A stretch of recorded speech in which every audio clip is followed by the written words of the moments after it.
I will have to make an announcement in German briefly. Jene Damen und Herren, die um 18 Uhr einen Termin mit dem Michael Jäger unten im Erdgeschoss haben, vom Wirtschaftssenat, dürfen den Saal bitte dann trotz der Rede des Herrn Professor Weede verlassen. Professor Weede hat mir versprochen, dass er nicht gram ist. Nur damit Sie wissen, also wenn ich den Saal verlasse, dann bitte kommen Sie mit, oder wenn Michael Jäger den Saal verlässt.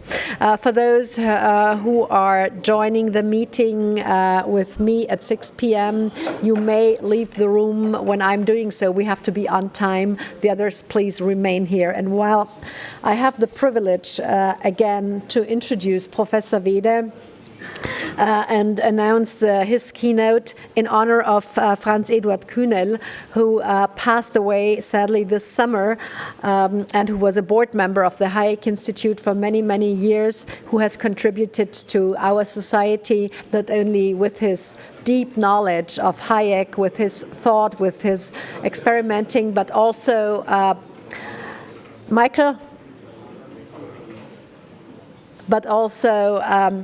being an active politician and challenging the current system constantly, although being a very conservative and humble gentleman, he has contributed a lot. In his professional career, he was an army man, a general at the Austrian army, and has been in the old system of the defense for very long. He was always a strong advocate of a European defense system, and he was also somebody who was questioning and asking the questions about the future of Europe, of the future of the European Union, and we owe him a lot. And I'm grateful to Professor Erich Weede that we may call this keynote speech in memory of Franz Eduard. And Professor Weede will talk about the geopolitics, economics, freedom, and economic performance. Actually, introducing Professor Weede is like carrying owls to Athens. Excuse my translation here, but as you know, Professor Weede holds his first degree in psychology, then in political science. He was a professor at Köln, and then at Bonn. But most importantly, he also, of course, lived in the United States. He was at Johns Hopkins. He has traveled extensively with his wife Hildegard over the past decades, and has been to China. Has a profound knowledge of China and the East. And each and every time we have him as a speaker, he is very provocative, and some people even tell me after his talks, well, the gentleman has to excuse himself because what he says is inconvenient truths that we don't want to hear. So I hope you also look forward to this talk as much as I do. Enjoy. And again, I would ask Federico to immediately take over and close for today when I'm leaving. Thank you. The floor is yours, Professor Weede. I don't know, would you like to stand or sit as you stand? Thank you, Barbara, for your kind words, for your exaggerated praise. Ladies and gentlemen, my topic is geopolitics, economic freedom, and economic performance. Most people who practice or write about geopolitics or do the same thing about economics are not aware of the other field. And that is a pity, because there is one important topic which is central to both geopolitics and to economics, and that is the rise and decline of nations. I want first to look to the rise of Western nations compared with Asia. And Asia was ahead of Europe during the European Middle Ages. There are some global historians who call the period which we call the Middle Ages the age of Chinese primacy.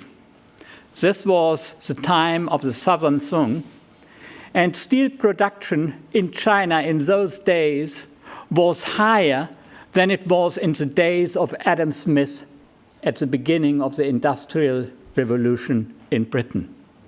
So it's not a natural thing that Europe overcame mass poverty before the great Asian civilizations. But we Europeans did. We succeeded. Why did we succeed?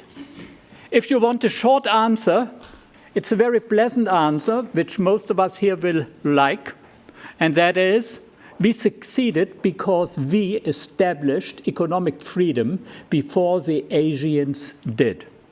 And that's, of course, a message which all Austrians like to hear. But why did we establish economic freedom and safe property rights in the West before the Asians succeeded in doing so? And I have only time for short answers. So my short answer will be political fragmentation or European disunity was our good luck.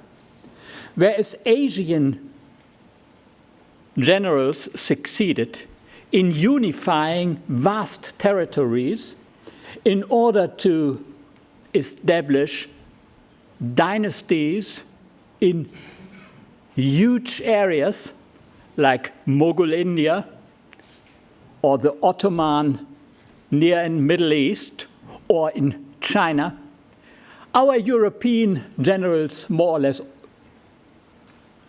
all the time failed us.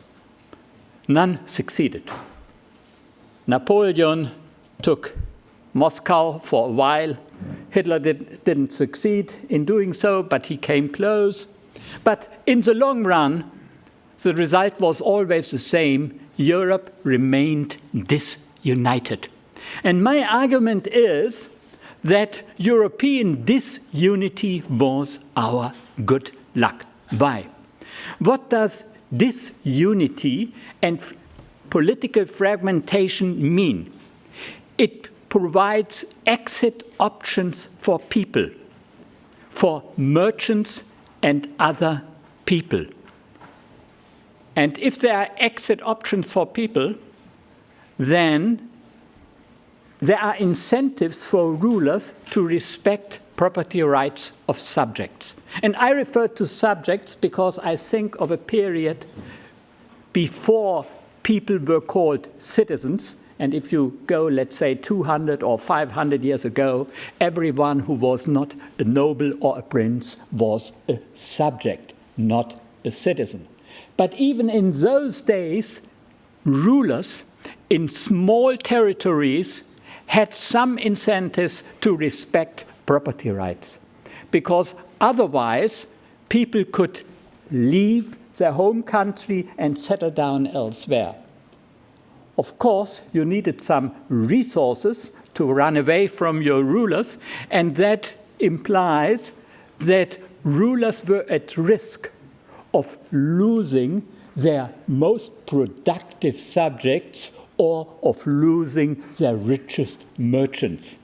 And since rulers always like to take property or taxes from the people, if the richest or the most industrious, the most entrepreneurial run away, then you hurt your tax base, and that in the long run means you weaken your material base of power.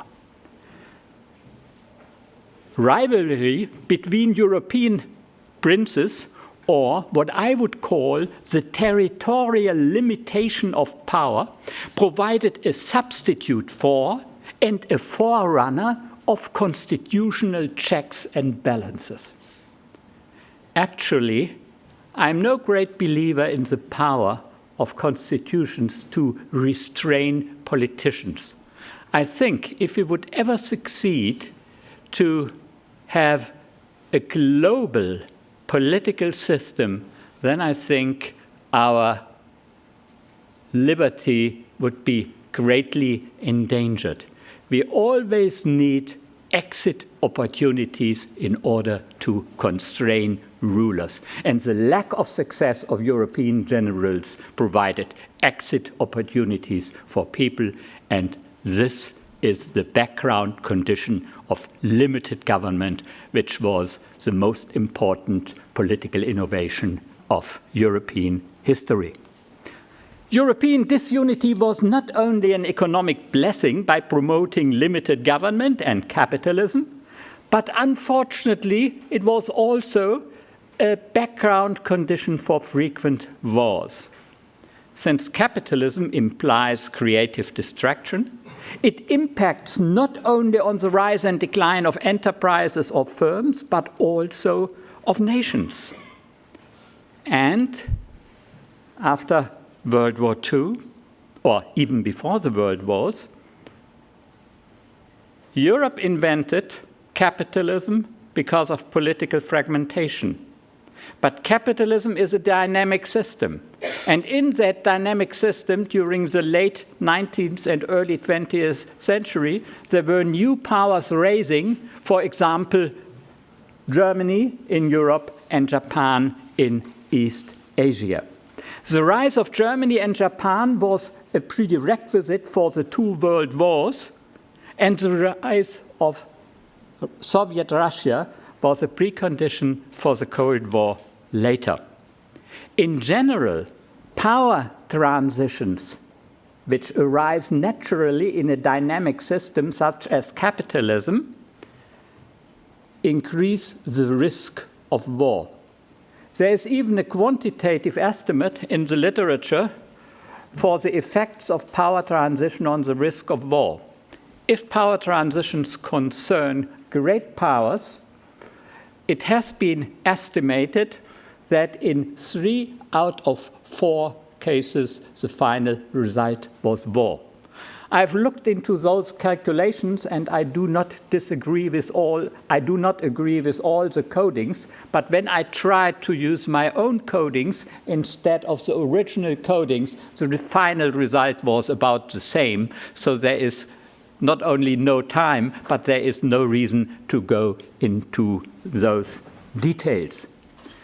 The most important power transition today results from the rise of China. In 40 years, the Chinese economy grew by a factor of 15, purchase power corrected. Chinese living standards grew by a factor of 10. The difference between those two numbers comes from the fact that in the last 40 years, Chinese population still increased. So the size of the economy could or had to increase more than average living standards could. In purchase power parity terms, the Chinese economy today is about 25% bigger than the American one. Sometime in the 2020s, the Chinese economy is likely to become 50% bigger than the American one. And in the 2030s, it's quite likely that the Chinese economy will become twice as big as the American economy will be. In spite of overwhelming military preponderance of the Americans today, if you are interested in, let's say, nuclear payloads, which each country could deliver to the other one, the American advantage is in the order of magnitude of about 20-1 today. But China has not yet seriously started an arms race. And if you look back to the Cold War and to the Soviet Union succeeded in challenging the Americans with a very weak economic base. One American strategist once estimated that the capability to turn economic size into military power, that in this respect, Leninist regimes enjoy an advantage of the factor of 5. And if one imagines that the Chinese economy might become twice as big as the American one in the foreseeable time, and if one considers the advantage of Leninist regimes, and I think Xi Jinping has a Leninist regime and he doesn't want to change that into a democracy in the foreseeable time, not during his lifetime, then you really have something like a nightmare scenario for the friends of liberty in front of you. Why could China achieve an economic miracle? We Europeans, I said before, we achieved our economic miracle because of limited government, because of safe property rights, because I could say the invention of capitalism. The Chinese essentially achieved their more recent economic miracle by exploitation of the advantages of backwardness. The advantages of backwardness essentially come down to the fact that it's easier to imitate pioneer economies than to make inventions yourself. It takes much less time, it's speedier. I don't have the time to add some other factors, but this is the core of the advantages of backwardness. The advantages of backwardness are not independent of the global economic regime. And the global economic regime after World War II essentially was established by the Americans, and Bretton Woods, of course, was the beginning of the establishment of a free global regime. It didn't succeed in doing away with the remnants of war economies within a year or even a decade, but Bretton Woods essentially was the beginning of liberalizing economies and overcoming the remnants of wartime protectionism and wartime regulations. And the end result, let's say in the late 1970s, when China opened its economy to the world, the end result was a fairly free economy. Of course, I say fairly free because nobody is perfect in the real world, and certainly not all remnants of protectionism, not all irrational regulations were done away with. But by the late 1970s, the global economy was, let's call it, reasonably free. The Chinese could exploit the advantages of backwardness in an open and globalized economy. And for this, the Chinese owe gratitude to the Americans.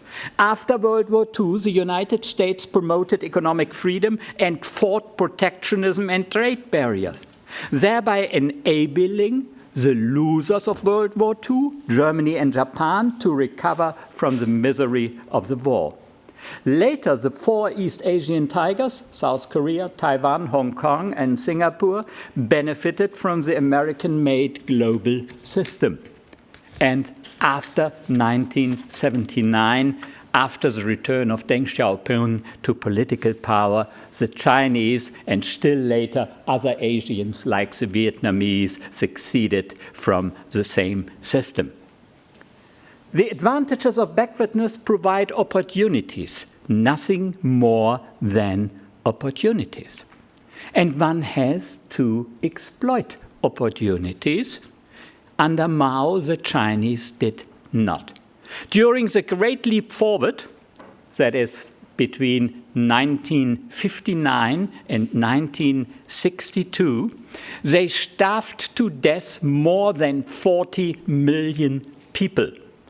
We don't have good GDP data out of those for that period, but if more than 40 million people die of starvation, I think this is an impressive demonstration of economic failure. By the way, you can easily explain that economic failure by remembering what has to be done in order to run a decent and prosperous economy. That is, you need private property rights in order to give people an incentive to work productively. This is already an insight which we can trace back to Adam Smith.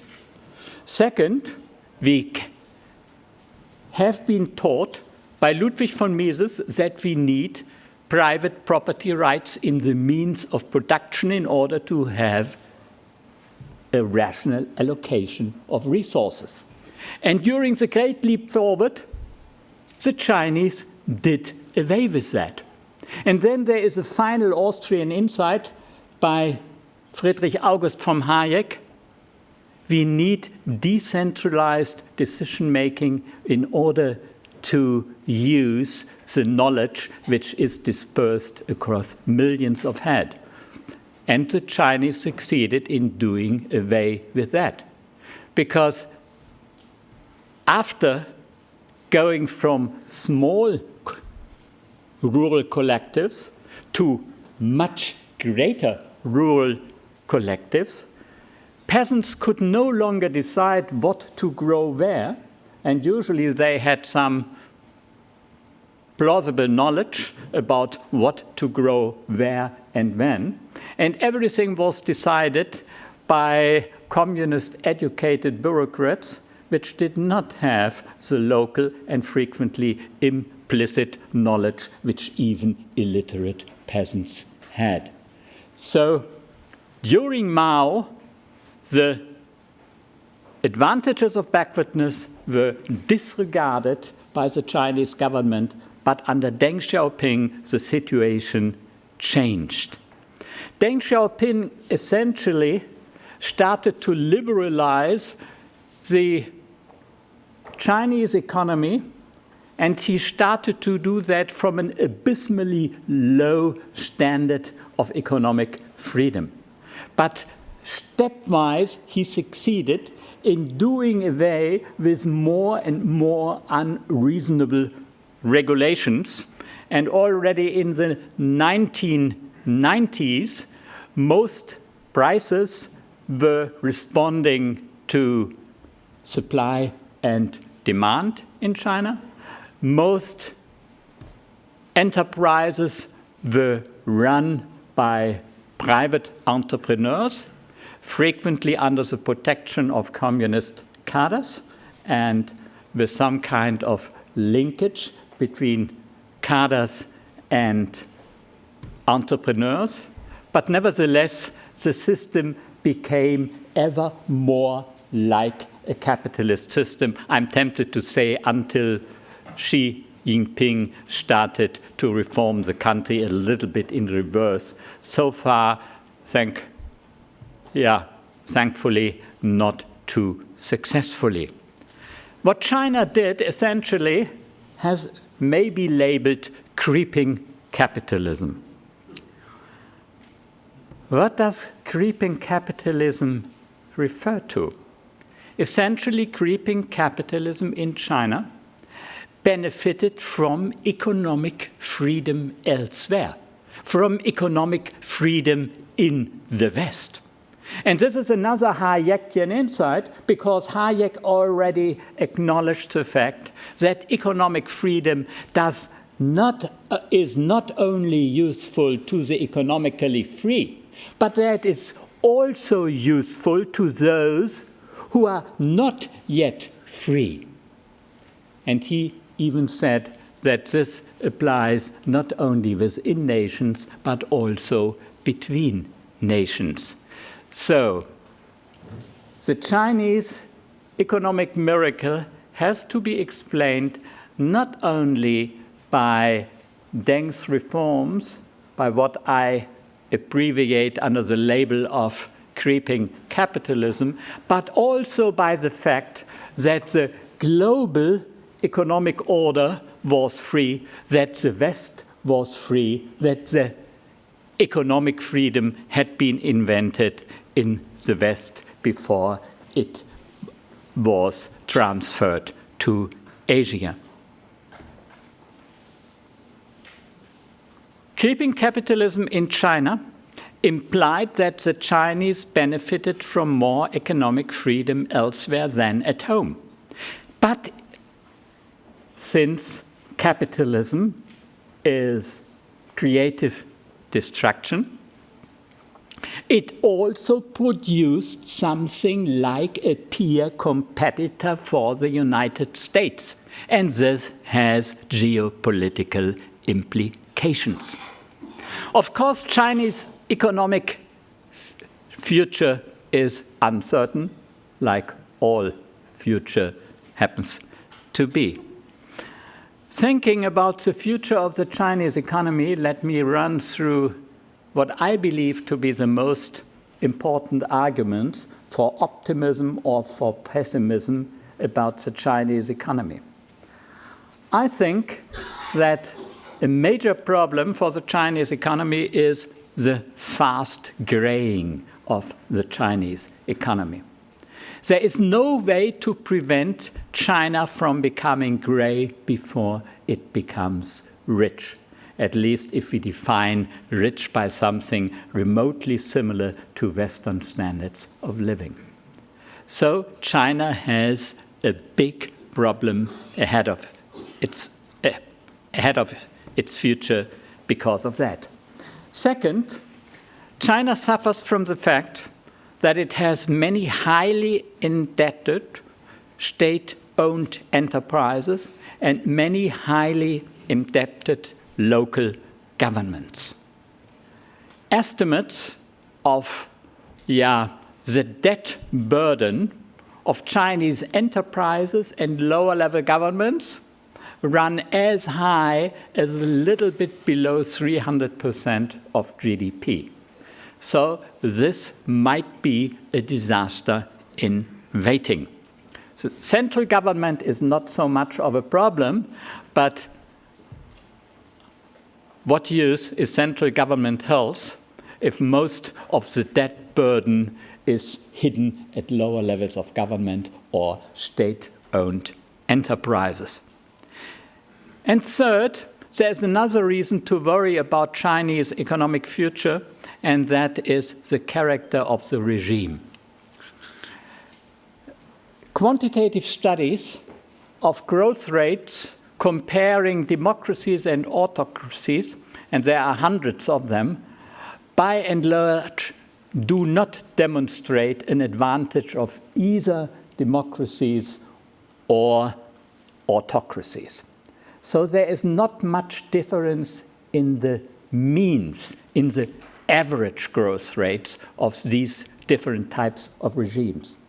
But there is, unfortunately based on a much smaller number of studies, there is a major difference in variation.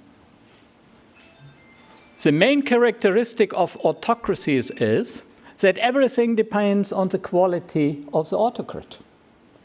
And some autocrats are good autocrats, from an economic point of view at least, and some autocrats are bad. So democracies tend to generate modest growth rates, most of them in between 0 and 5% plus. Few of them do better, and very few of them do worse. Autocracies can do everything. Minus 12%, easily done. More than 10%, also easily done, for example, in China. And Chinese history itself provides examples of both types of events happening.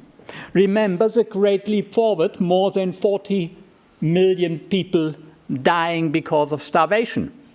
This was a disaster under autocracy.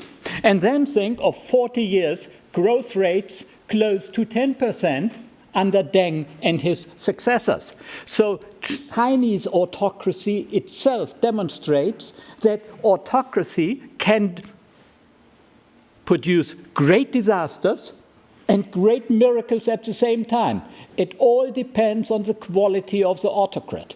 So in a way, going for autocracy as a regime is going va-bank.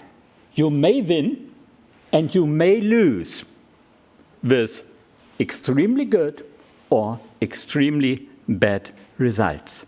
So for these three reasons, graying, high indebtedness of public enterprises as well as of local governments, and the error-prone regime, one might be pessimistic about the future of the Chinese economy.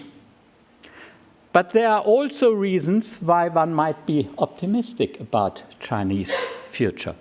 First, I remind you again of the advantages of backwardness.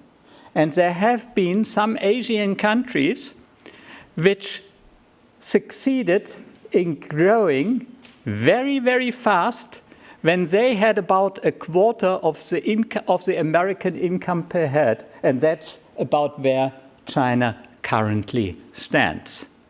So the advantages of backwardness for China are not yet exhausted. The Chinese could still do very well.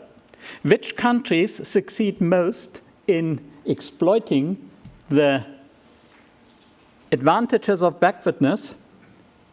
If you want a short answer and a one-variable answer, then it should be, it all depends on human capital or on having a skillful and educated population.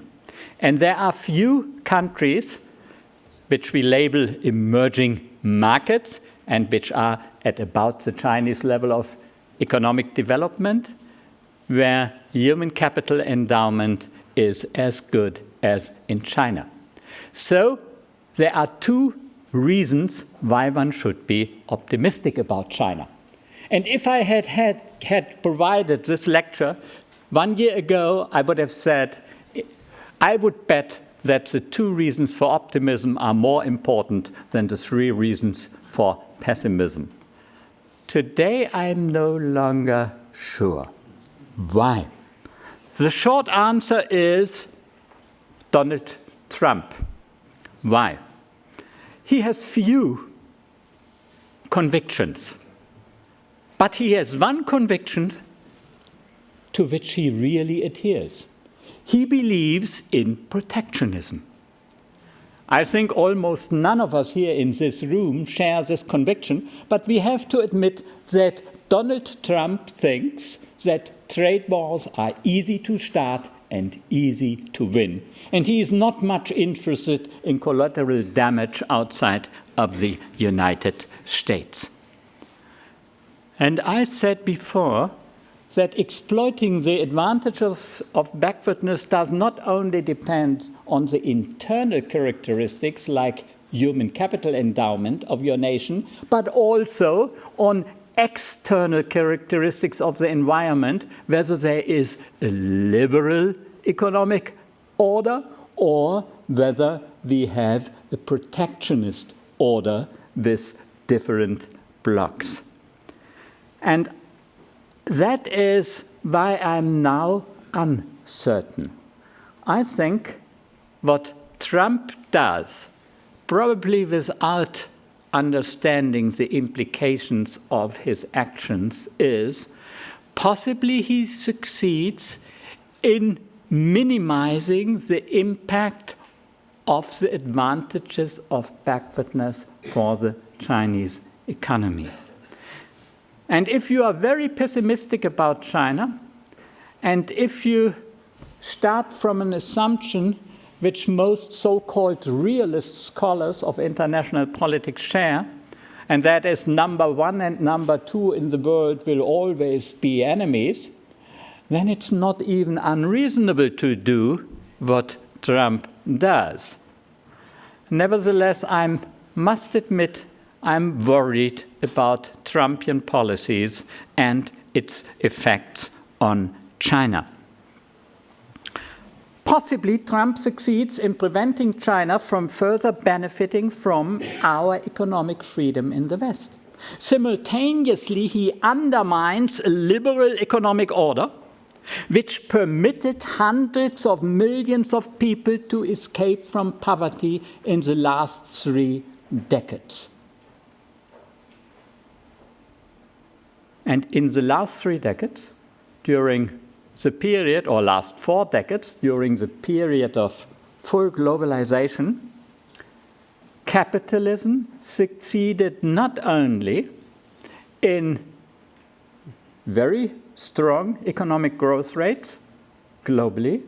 We even succeeded in equalizing incomes across the world.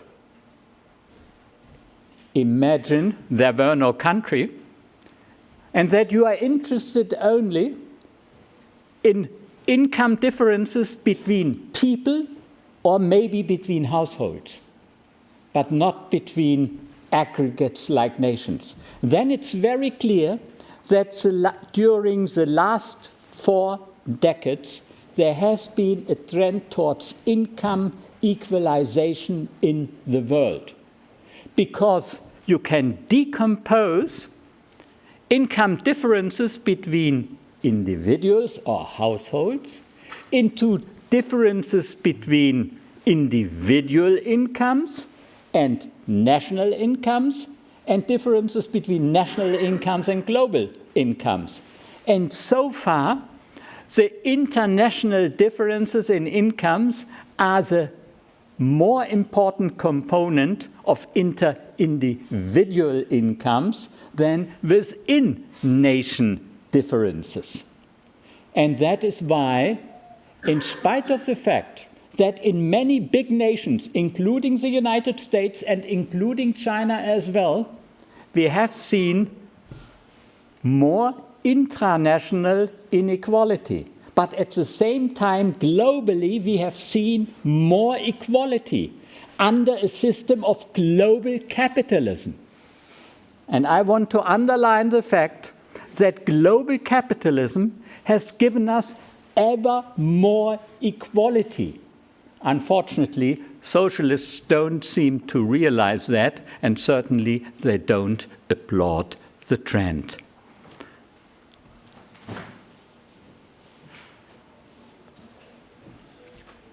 Unfortunately, protectionism and doing away with the advantages of backwardness for China will affect other poor countries which otherwise might have good economic prospects. So if we come to a world which is more regulated, more interventionist, more protectionist, then global growth rates almost certainly will suffer strongly. And millions or billions of people who are currently poor will unnecessarily remain poor. So protectionism essentially is a decision for a worse world, for a poorer world. But that's not all. Let me go back to geopolitics, because the economic system and protectionism and free trade have some impact on geopolitics too. I don't have time to go into the reasons which make war more likely. I already referred to one, namely to power transitions. It's by far not the only one, but it's certainly one which makes the search for pacifying conditions more important, because we face a power transition between the United States and China. One way to pacify the world is by nuclear weapons. There is peace through fear. If you have conventional weapons, it may easily happen, as happened before World War I, that the strategists on all sides make calculations which make war a reasonable choice. Some French people at the beginning of World War II, at the beginning of World War I, hoped that within a year they would defeat the Germans. And Germans, of course, thought they might defeat the French within less than a year. Both of them were wrong. The war was longer and much bloodier than the generals on both sides expected. And that is true not only for the Germans and the French, but also for other sides. So the advantage of nuclear weapons is that it's all too easy to imagine that meaningful victory does not exist, and then, under those conditions, war is not a rational option. But would one rely on the threat of nuclear war, and would one like to rely on peace through fear as the only pacifier? Would you like to stand on one leg only? And fortunately, there is also another pacifier, and that is free trade. There have been studies. I will give you a very short outline of how these studies are done. These studies are dyadic. That is, they look to pairs of nations. And I myself did some of those. If, for example, you have 82 nations, and that happened to be in my habilitations research, that's why I remember the exact data. If you have 82 nations, there are 82 times 81 divided by 2, or 3,321 diets. And then you can decompose the diets which go to war and the diets which don't go to war. And this decomposition into two sets of diets depends on a number of explanatory variables. And one of those, and it's always multiple explanatory variables. One of those explanatory variables which help you to explain the difference between those going to war and those not going to war is international trade. The stronger the international trade ties between nations, or the greater the degree of economic freedom in both nations, the less likely war becomes. So, Trump is undermining one of the two strong pacifiers in world politics. He does not do away with peace through fear, but he does do away with peace by free trade, with what I and others label the capitalist peace. And I think this is dangerous. And coming back to the discussion before my presentation, even if the effects of Trumpian protectionism to the global economy, to the American and to the Chinese economy, so far have not been too bad, what is important is Trumpian protectionism has affected expectations. And the capitalist peace does not depend only on the current level of economic ties, but also on the expectation that there will be free trade tomorrow. Because if you expect protectionism tomorrow, then of course your behavior will be entirely different and economic ties cease to be a strong pacifier. That's why I think that the return to protectionism in the world is a great danger. It's likely to make us poorer, it's likely to make the world less equal, and it's likely to make the world much unsafer than it was until recently. Thank you for your attention.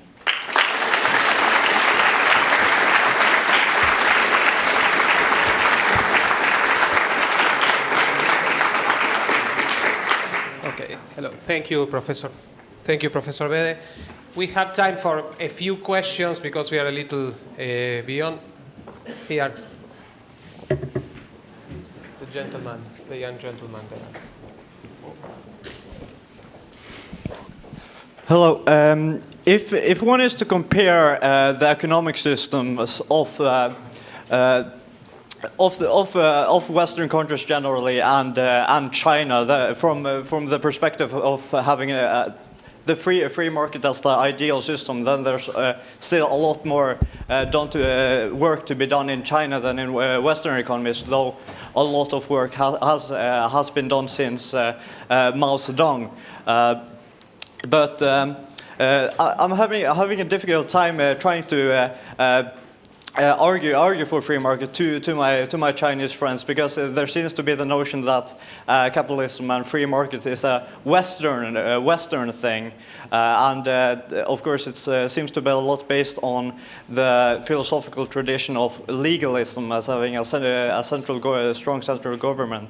But and even trying to use argument and trying to cite Confucius and Lao Tzu, or generally how many people have risen from poverty since Deng Xiaoping's reform. It's a difficult time trying to persuade them of these ideas, and that they are universally applicable and not just for the West. So how may one go about getting through that and trying to persuade them that it's not just a Western thing; it's a universal thing?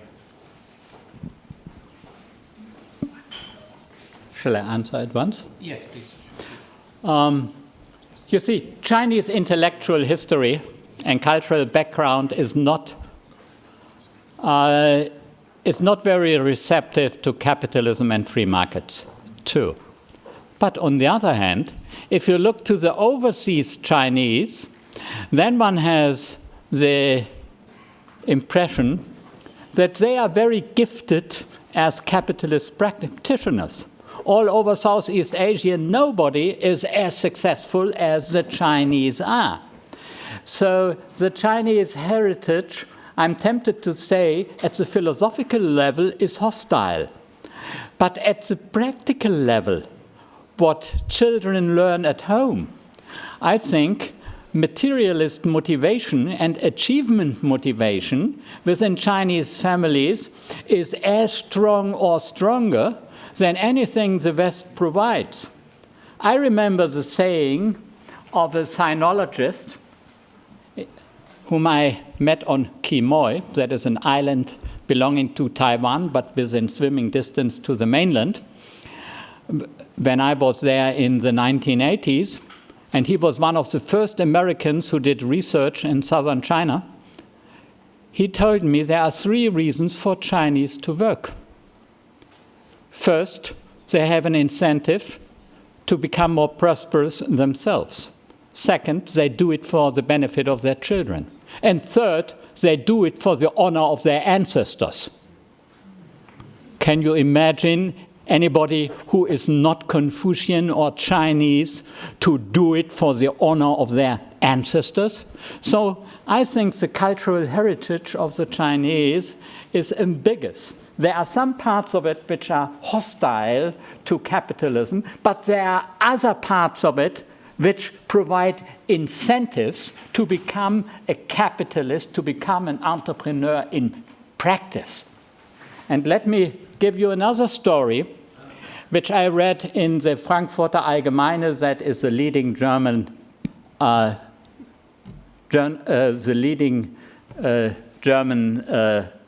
business daily. And it was about a visit of a Chinese entrepreneur, a lady, to Germany. And she was asked about her impression of Germany. And she said, "I couldn't believe the incredible laziness of people here."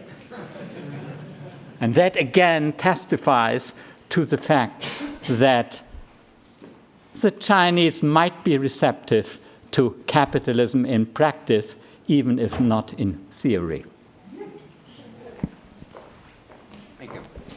András Tóth from Hungary. Very nice lecture. Thanks very much. I have one question. To what extent the policies of Trump is a response that China, after entering the WTO, has not done its homework at home and still remain a very much protectionist economy? Thanks very much. So this is a reaction instead of active policy. You are certainly right that China accepts obligations without being too serious about honoring them. And certainly, China has not only tariff obstacles, but non-tariff obstacles to free trade. And this, in a way, is natural to an economy where interventionism in the economy is still the official ideology. So, on the other hand, I would not explain by less than perfect Chinese behavior the policy change in Washington.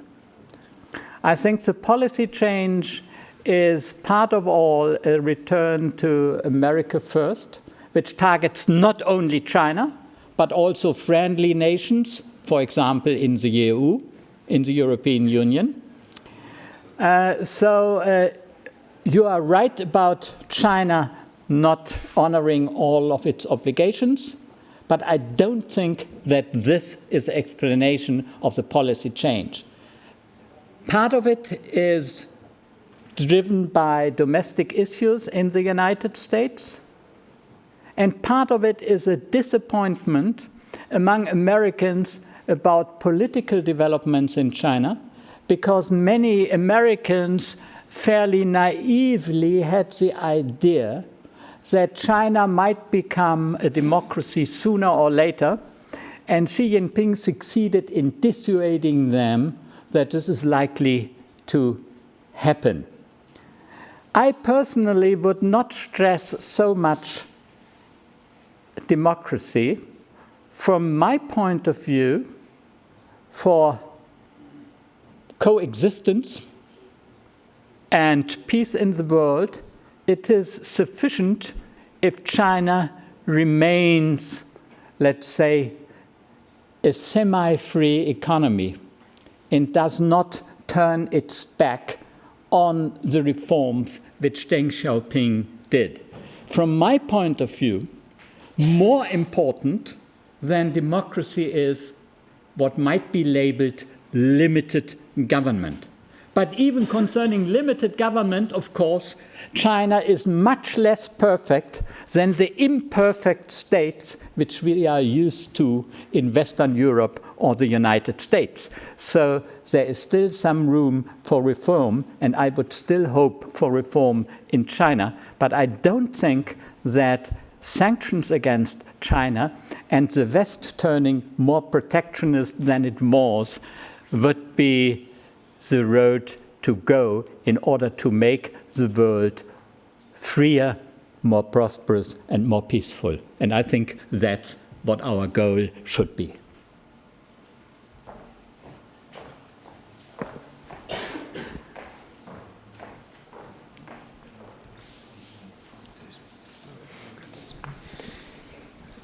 Thank you very much for your lecture.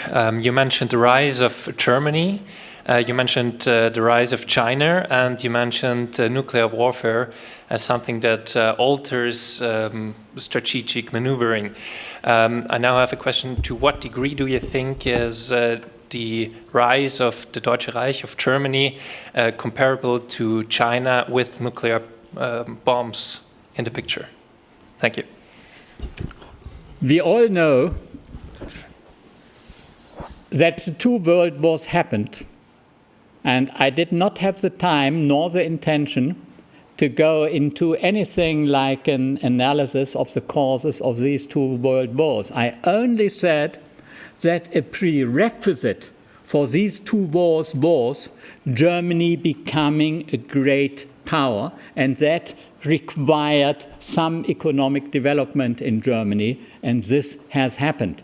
So this is for me just one example of a power transition. If a formerly backward country develops economically and overtakes other great powers in the neighborhood, then I think the risk of war regularly goes up. And this is a background condition of both world wars.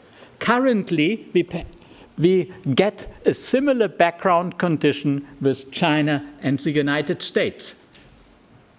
But this is interacting with a nuclear age.